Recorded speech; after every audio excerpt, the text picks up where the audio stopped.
श्याम बिहारी राधा संग वृंदावन में। होली खेला थे श्याम बिहारी राधा संग वृंदावन में।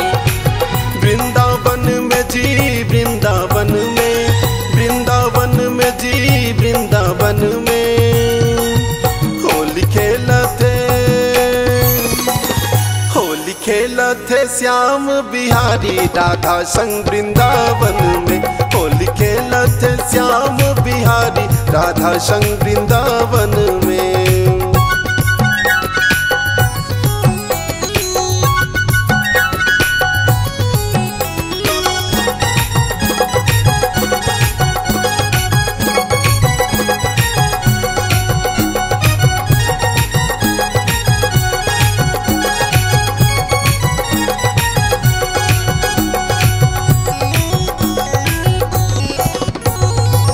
गोपी लगाए रंग लाली और गुलाबी, गोपी लगाए रंग लाली और गुलाबी।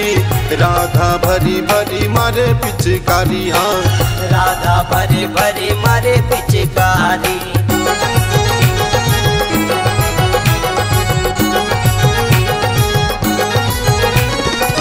गोपी लगाए रंग लाली और गुलाबी, गोपी लगाए रंग लाली और गुलाबी। राधा भरी भरी मारे पिचकारी, हाँ राधा भरी भरी मारे पिचकारी। होली खेलते,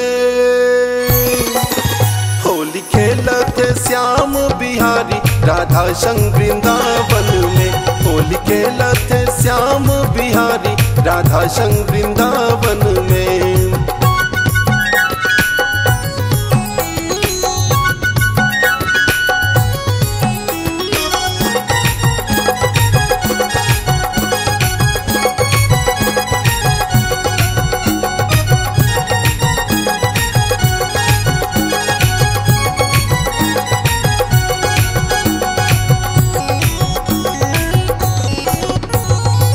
फागुन महीना मा रंगला उड़ाए, फागुन महीना मा रंगला उड़ाए। राधा संग कान्हा रास रचाए, हाँ राधा संग कान्हा रास रचाए।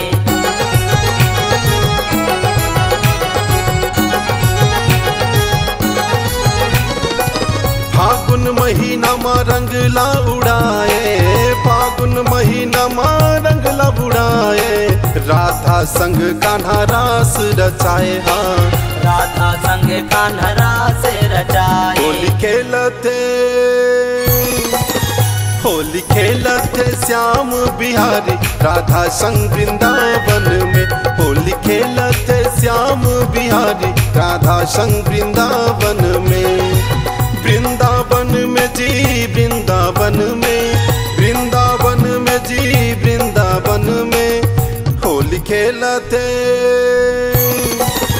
होली खेलते श्याम बिहारी राधा संग वृंदावन में।